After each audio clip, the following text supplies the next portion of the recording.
한적한 바닷가 마을의 행복의 알이라는 전설이 전해져 내려오고 있었습니다. 이 알은 한 사람에게 무한한 행복을 가져다 주는 대신 그 주변의 사람들 몇몇에게는 약간이 불행을 안겨주는 특별한 힘을 가진 것으로 알려져 있었습니다. 이 마을은 존 스튜어트 미래 공리주의 철학이 널리 퍼져 있었기 때문에 마을 사람들은 항상 이 알을 두고 고민하곤 했습니다. 어느 날 마을의 젊은 청년인 톰이 우연히 해변을 산책하던 중 모래 속에서 반짝이는 것을 발견했습니다. 그것은 다름 아닌 전설의 행복의 알이었던 것입니다.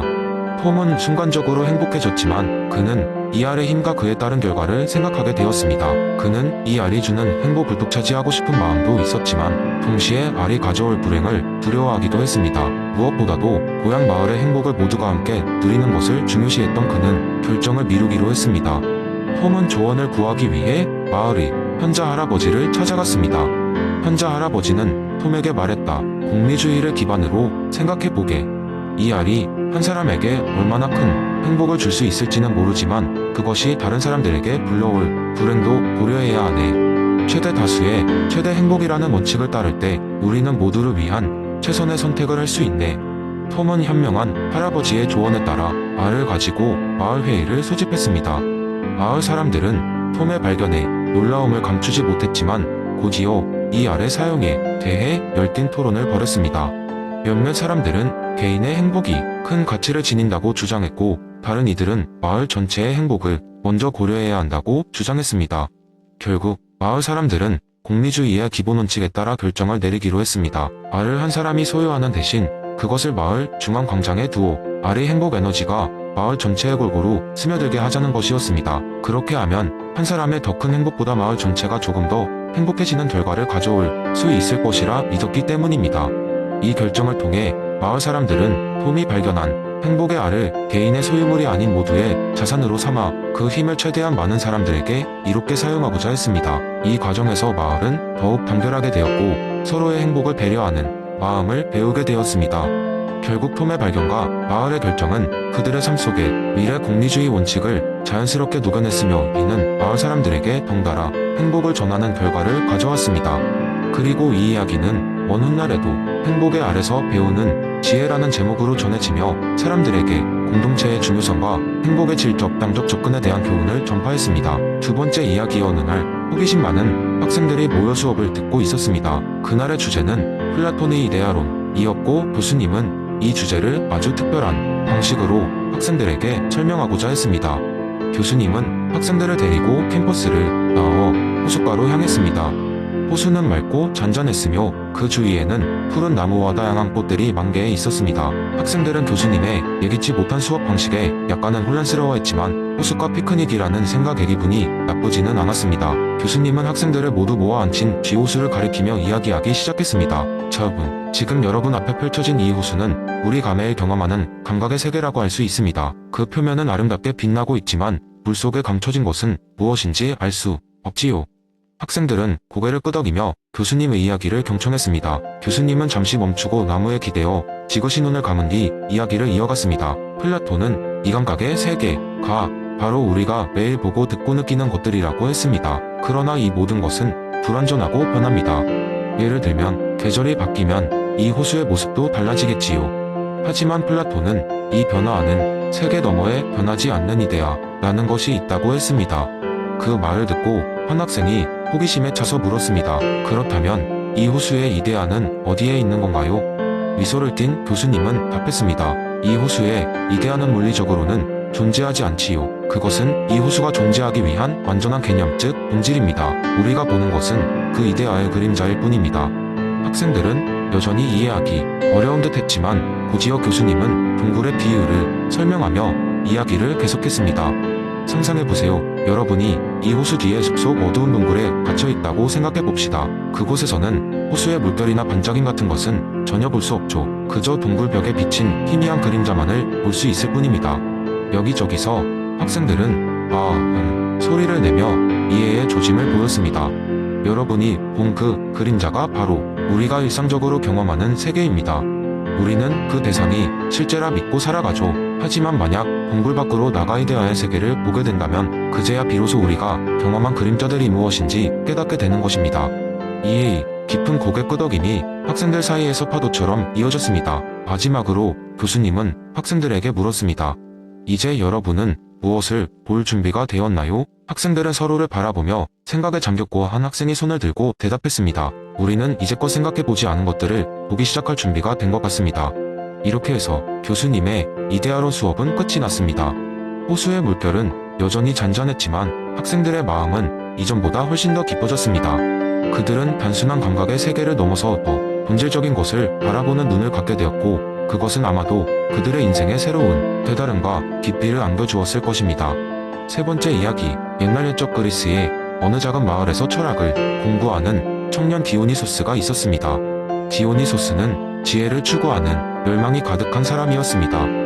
그는 하루 종일 책을 읽고 유명한 철학자들의 가르침을 탐구하며 마을 사람들과의 토론을 즐겼습니다. 그러나 어느 날 그는 우연히 소크라테스의 철학적 명제 무지의 지를 듣게 되었습니다. 나는 내가 아무것도 모른다는 것을 안다는 소크라테스의 말은 디오니소스에게 신선한 충격이었습니다. 그는 그동안 자신이 알고 있다고 믿었던 것들이 진정한 지혜가 아닐 수도 있다는 생각에 사로잡혔습니다. 디오니소스는 그날부터 자신이 아는 모든 것에 대해 의문을 갖기 시작했고, 마을 사람들에게 이 독특한 철학을 전함으로써 도움을 받을 수 있기를 바랐습니다. 디오니소스는 마을 광장에 나가 소크라테스처럼 사람들과 대화를 시작했습니다. 그는 동네 대장장이인 에피메데스를 처음으로 찾아갔습니다. 대장장이가 대장간에서 철을 두드리고 있을 때 디오니소스는 이렇게 물었습니다. 에피메데스, 당신은 정말로 대장장이 업무에 대해 모든 것을 알고 있습니까? 에피메데스는 디오니소스의 질문에 놀라며 대답했습니다. 나는 대장장이 업무를 30년 했지만 일을 할 때마다 새로운 것을 배운다네. 때론 내가 모르는 것이 훨씬 더 많은 것 같군. 디오니소스는 만족스러운 미소를 지으며 에피메데스가 이미 무지의 지혜를 실천하고 있음을 깨달았습니다. 다음으로 디오니소스는 마을의 지혜로운 노파인 키레네를 찾아갔습니다. 그녀는 항상 사람들에게 조언을 주며 마을에서 가장 현명하다고 소문난 사람이었습니다. 디오니소스는 키레네에게 단도직입적으로 묻습니다. 키레네 할머니, 당신은 많은 사람들에게 조언을 주지만 정말 모든 걸 알고 있는 걸까요? 키레네는 부드럽게 웃으며 답했습니다. 나는 많은 것을 경험했지만 여전히 몰랐던 시절을 그리워하곤 한다. 때론 나의 질문보다 답이 더 엉뚱하게 느껴질 때도 있단다. 디오니소스는 키레네 역시 소크라테스가 말한 무지의 지혜를 이해하고 있음을 느꼈습니다. 마지막으로 디오니소스는 언덕 위의 목자를 찾아갔습니다. 이 목자는 마을에서 가장 이질적인 사람으로 소처럼 뚜벅뚜벅 양을 끌고 다니면서도 사람들과의 대화보다는 별을 바라보기를 좋아하는 인물이었습니다. 디오니소스는 목자에게 다가가서 물었습니다. 당신은 밤마다 하늘의 별을 보면서 무엇을 배우십니까? 목자는 하늘을 올려다보며 조용히 말했습니다. 별들을 보며 느끼는 것이 있다네.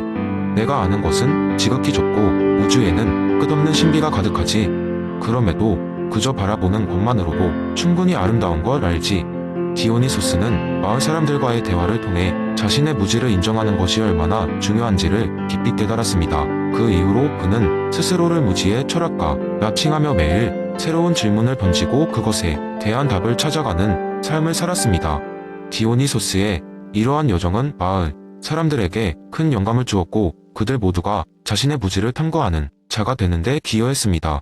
이 이야기에서 우리는 소크라테스의 무지의 지가 단지 삶의 부재를 의미하는 것이 아닌 진정한 지혜와 지식의 추구를 의미한다는 것을 배우게 됩니다. 그리고 진정으로 알기 위해서는 먼저 우리가 모른다는 것을 인정하는 것이 중요하다는 것을 알 수 있습니다. 네 번째 이야기, 한 작은 마을에 전설처럼 내려오는 이야기 하나가 있었다. 그것은 바로 끝없는 하루라는 이야기였다.